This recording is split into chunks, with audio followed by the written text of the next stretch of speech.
Hey crafty friends, Kim from StampingImperfection.com. Thank you so much for joining me today. I have a video to share with you that is part of the 7 Kids Craft Store YouTube hop. I will put the video links to the other crafters in the video hop below this video, so make sure you check that out. So we are celebrating the November release from the 7 Kids Craft Store, and we have 3 different stamp sets to share with you today. The first set is the Winter Fun Fairies. This is super cute. They're skiing, they're sledding, they're ice skating. The second one is Feeling Frosty, and it's just a bunch of adorable critters. You can do winter scenes, fall scenes. You can really use that any time of the year. And the one I'm going to share with you today is the Faerie Winter Dance. So I can tell you that I love the sentiment and that tree stump. I think it will be super fun to combine these stamps together.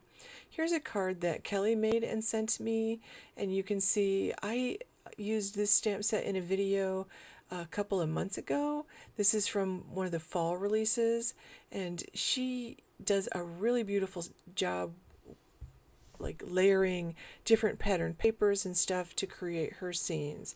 So there's lots of different ways you can create scenes. I tend to create them either with die cuts or with Copic markers or watercolors, and today I'll be using Copic markers. So to start with, I'm going to create some backgrounds because I decided I wanted to make some tags and a card today. So I have 2 sheets of white paper, white cardstock, and this is just regular white cardstock.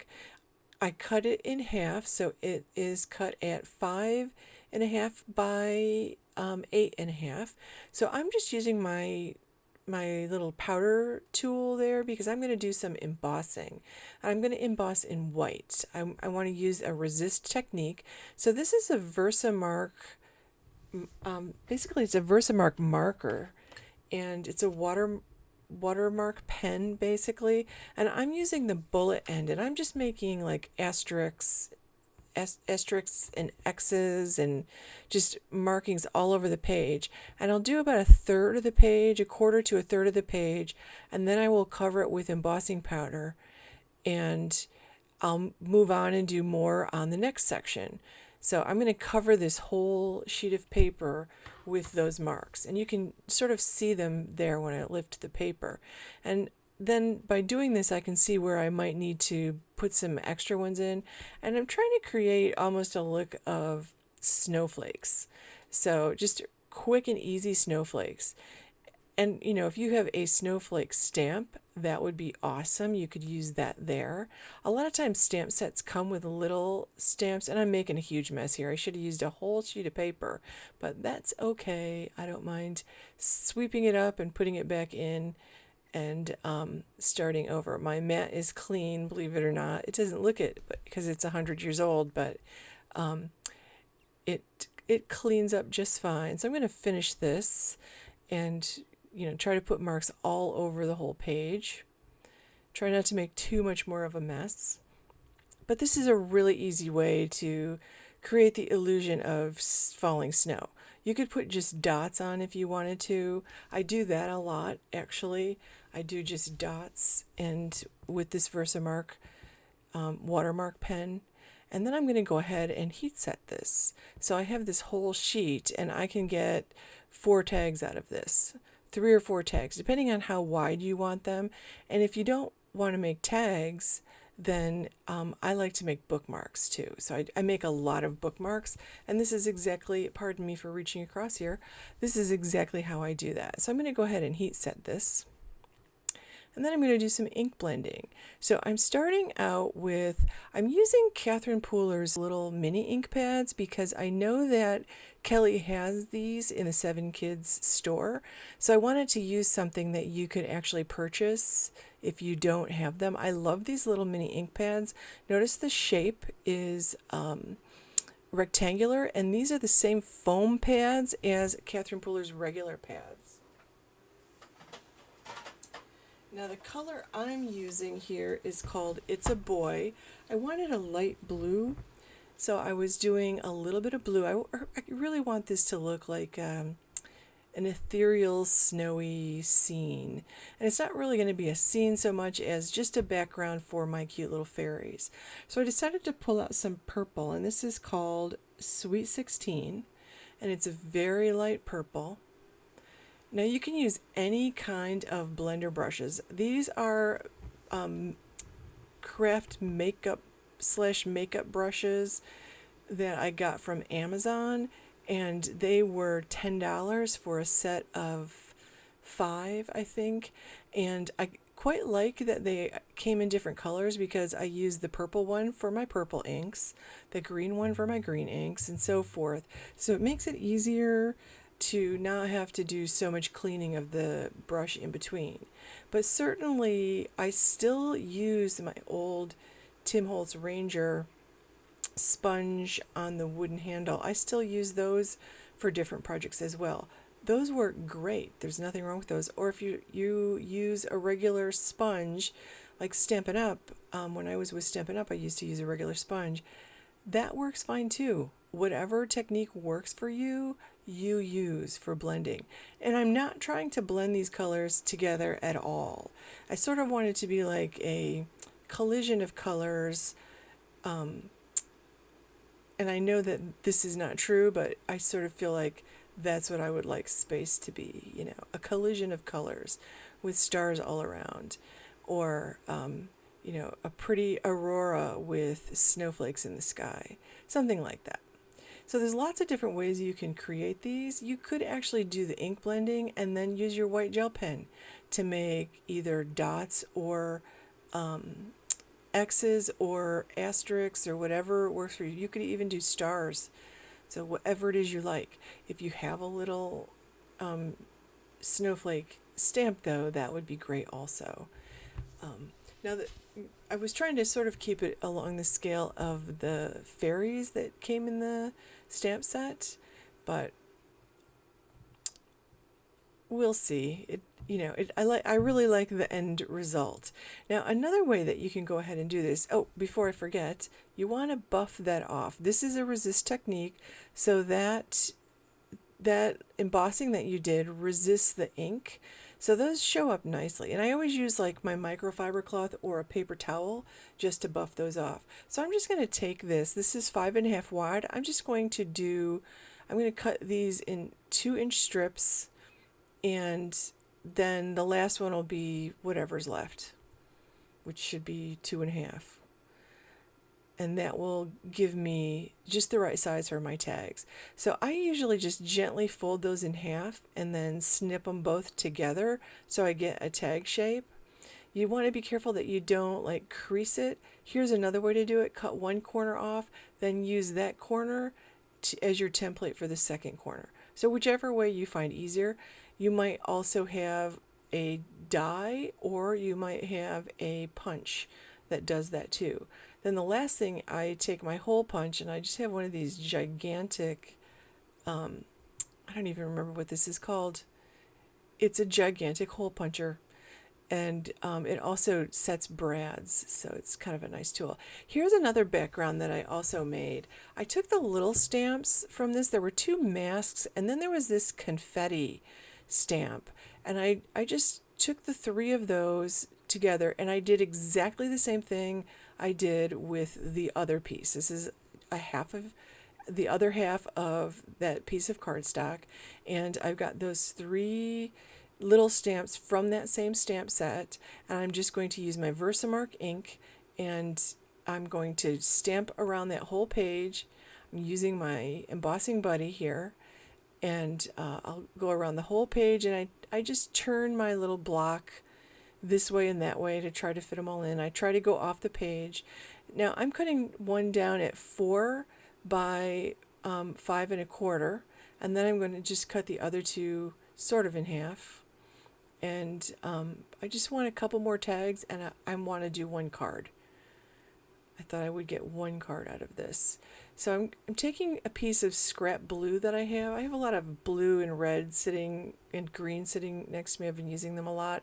So I'm just cutting this down to be 4.25 by 5 3/8. And then I'm going to attach that panel that I just made to that blue cardstock. and I'm going to use double-sided sticky tape to do that. And then I'll attach it to a card base, and that card base is just cut at 5.5 by 8.5. It's scored at 4.25.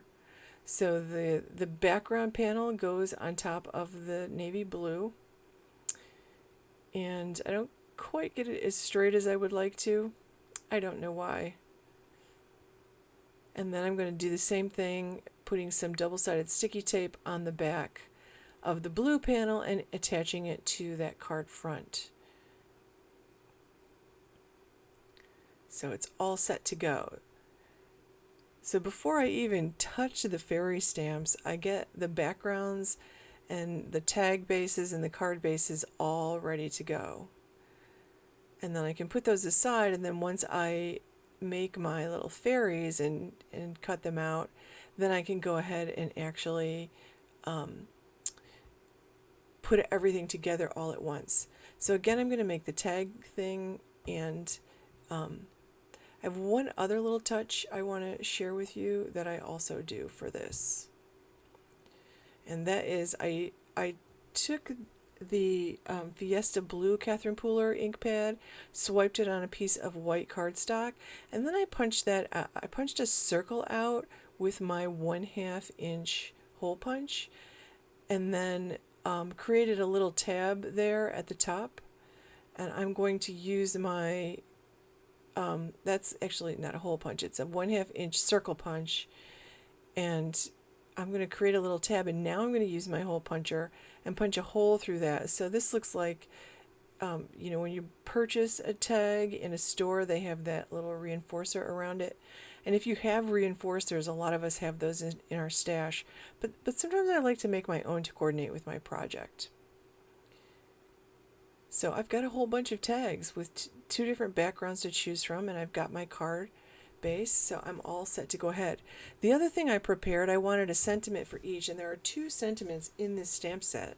One says, "You're too cute," and the other one says, "You make my heart dance." And I think those are both super cute. So I made 2 of each because I'm going to end up with 3 tags and a card. There are 4 little images. There's 3 little fairies, and then there's a little dancing bunny in this set that is just so cute. I had to use all of these. I couldn't pick just one. So I'm pulling out my old punches. They're just sitting on the shelf. I want to use my stuff. So I have an oval punch and an oval scallop punch that I used to put those all together. So I stamped the 3 fairies and the bunny, and I colored them in with my Copic markers. And now I'm just going to build I'm going to put 1 fairy and 1 sentiment on each tag and on the card. And I'm going to attach those with foam tape. So I'm just going to play around with those for a while till I get them the way I like them. And then I will attach them and, be firm about where I've decided to put them. So I felt like they needed a little silver. So for the card, I pulled out this super fine silver metallic thread that I have. Like, I'm trying to use up the stuff in my stash, and this is one of those things. But the little silver looks kind of nice. So I just kind of clumped it together and stuck it below where I wanted to put the fairy, and stuck the fairy on top. So it held the thread in place, and it gives it a nice little touch. It's very subtle, but sometimes those little things make a huge difference. So I put my sentiment on. I like the little scallop edge on that one. And I decided to put it in what felt like the empty spot next to the fairy. And then my card is done. So I'll do the same thing with the tags. And I'll put 1 little fairy. Aren't these adorable? They're so sweet. Absolutely so sweet. And I tried to make it quicker because I had 4 images to color. I colored their hair all exactly the same color. I colored their skin all exactly the same color. They all have the exact same color outfits on, which is good because it goes with the little background. And even the bunny is wearing the same color outfit. So I'm just attaching these on, and I'm going to add a little bit of I have some twine that's got a little silver thread through it, so I'm just going to pull that through the little hole. And now the back of this is white, so I can put a to and from on the back if I want to. I could actually have, instead of making tags out of them, I could have sent these through my laminator and made bookmarks out of them too, so that would be actually fun. Or you could attach these little pieces to the front of a gift bag and use it as a gift bag decoration as well. Or even the front of a little traveler's notebook. You could decorate the front of a traveler's notebook with these. Just instead of making a card, you could make it a traveler's notebook. So my final touch is just going to be some super sparkly sequins. I'm just going to put 3 on each one. And these are very iridescent when you're up close to them, so they reflect the light and give you all different colors. And they felt just right for a little fairy scene. And I know these don't look very wintry, but I was just trying to make them very ethereal and fairy-like. I just wanted them to feel like little fairy scenes, happy little dancing fairies. So that's going to complete my tags and my cards. This is a perfect time of year to make those tags. So I'm going to put some links to the 7 Kids store below and their YouTube, not their YouTube channel, but their Facebook group.